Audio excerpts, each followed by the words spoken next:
So, fun fact about strawberries, guys. 8 strawberries have more vitamin C than an orange. Hi, you guys. Welcome back to Kirshner FarmStead. Okay, so today's baby food recipe is going to be packed with antioxidants. It is such a healthy recipe, and I can tell you this right now, everybody loves it. Like, all of our kids would eat this. You can take it and put it into a popsicle mold and eat it just for anybody. It doesn't have to be baby food.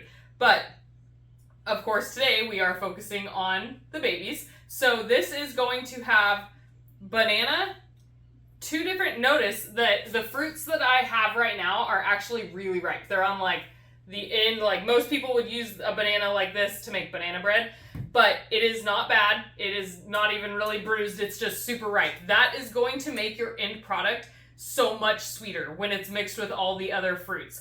So that is great. And everybody knows bananas are full of potassium, and they also help to keep you fuller. So what I like to do is have bananas in lunchtime foods right before babies nap, because it helps them sleep for a good portion, for a good chunk of time when they lay down instead of getting hungry right away.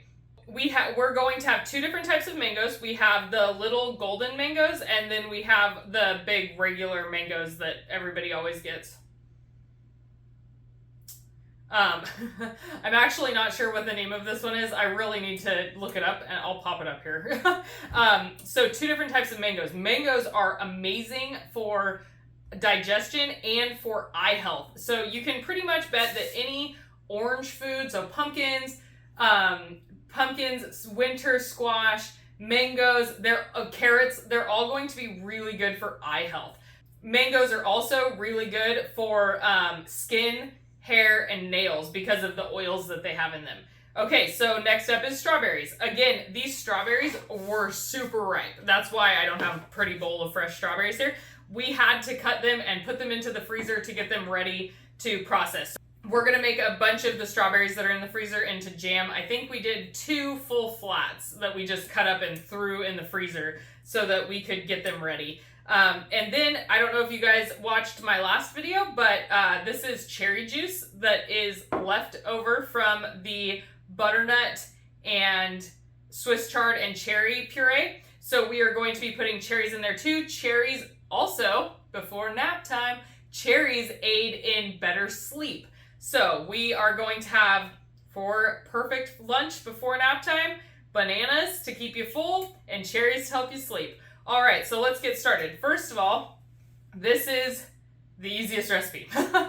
Okay, so we are just going to puree everything here. There's not going to be any cooking. We're just going to throw it into the food processor, and that's going to be it. I'll show you how I know there's like a million different ways to do mangoes.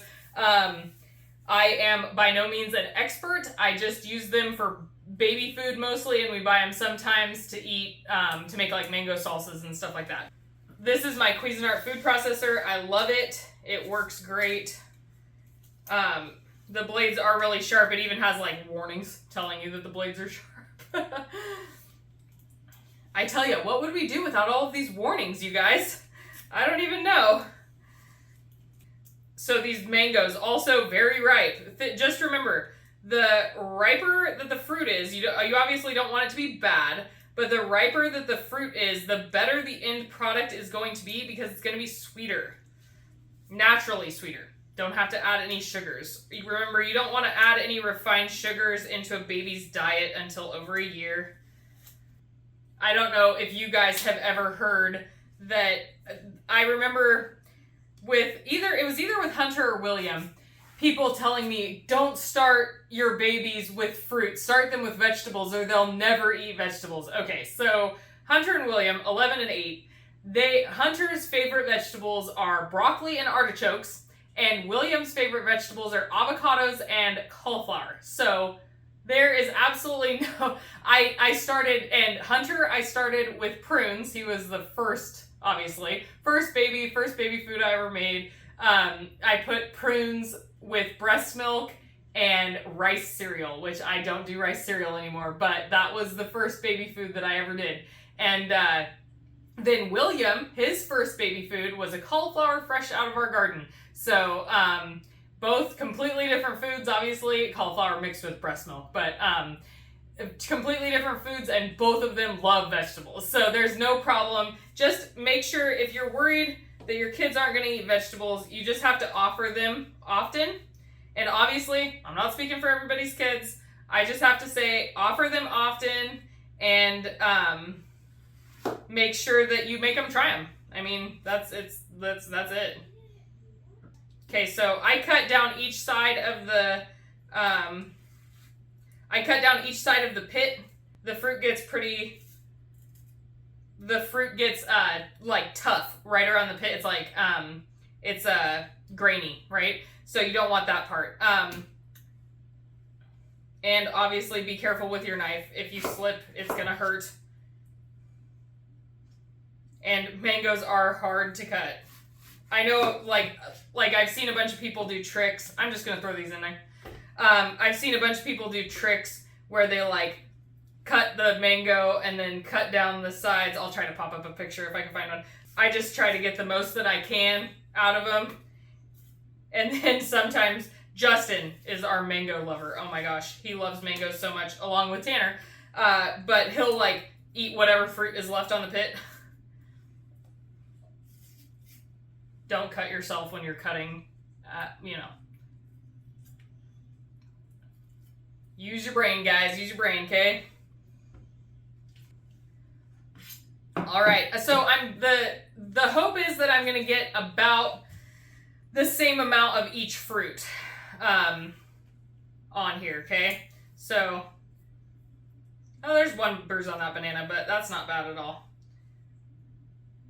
If you have bananas like this and you're not ready to make banana bread, you can peel them and put them in a Ziploc bag and freeze them to make banana bread, or you can obviously make baby food with it. All right, so we're gonna add in our 1 cup of cherry. I'm gonna get this put into the chicken bucket. All right, so these strawberries are still frozen. Oh no, they're not too bad. Okay, so I'm gonna cut them into quarters. If the strawberries weren't frozen, I would just throw them in whole, but I don't want them to be too hard on my food processor. So, fun fact about strawberries, guys. 8 strawberries have more vitamin C than an orange.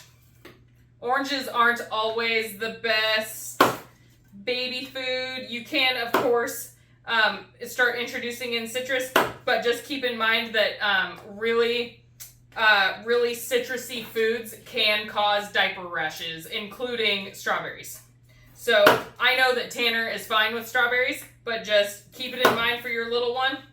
So make sure that you're only introducing one new baby food a day to your baby, because you want to make sure that they're not allergic to stuff, right? And you want to make sure that it doesn't cause like a really bad diaper rash or anything like that.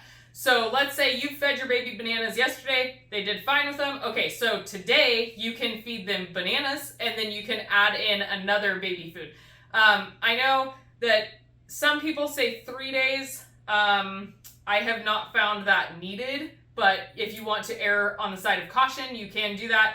I just do 24 hours before I introduce another type of food. So like then if you did bananas yesterday, you do strawberries today, that's fine. Then you can just keep going, right? Until you have an idea. But keep in mind that things that are acidic can cause diaper rashes. And so tread lightly there until you know for sure that your baby's good with them. All right, we're gonna puree this up.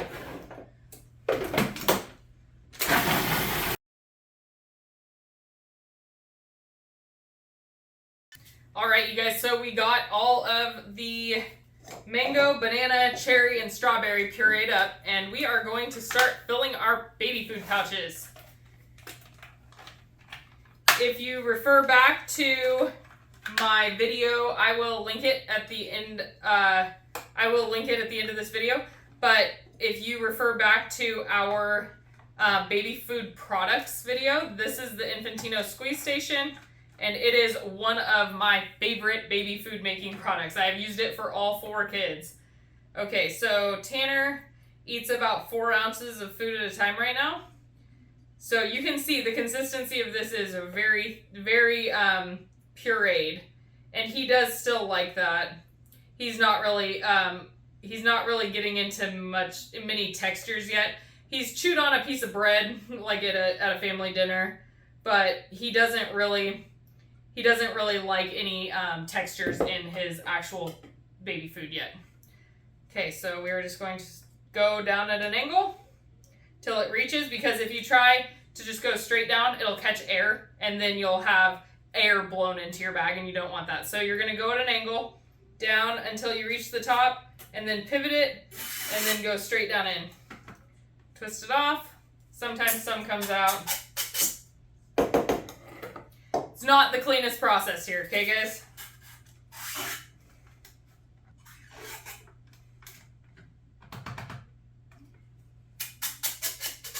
Okay, so now those are like that. I take this, tap it a couple times so that you get the air pocket will come up and there won't be food stuck in here and air down here, right?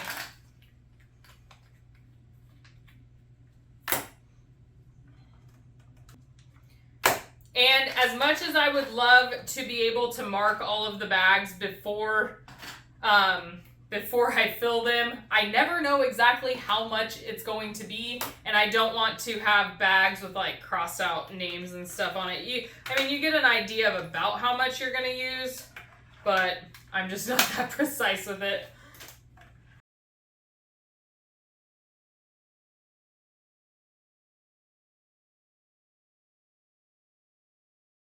All right, guys, so it wound up making 9 pouches, almost 4 ounces each. I don't know if you saw at the very end, I had to add a little bit more I had like a tiny bit left, but not enough to do a full pouch, so I just distributed a little bit into each one. So because the strawberries were frozen, my pouches are so cold that I can't write on them right now. They're condensating. So what I'm going to do is I'm just going to put them into a bin in the freezer, and I'm going to label the bin so that I know what's in there. I hope that you guys enjoyed this recipe, and I really hope that you try it. And if you don't try it for your babies, then try it for your big kids or yourself and make some popsicles. I hope you guys have a great rest of your week, and I hope you guys have fun in the sun, get out in the garden, do some work, and I hope that you guys have a blessed week. Okay, bye.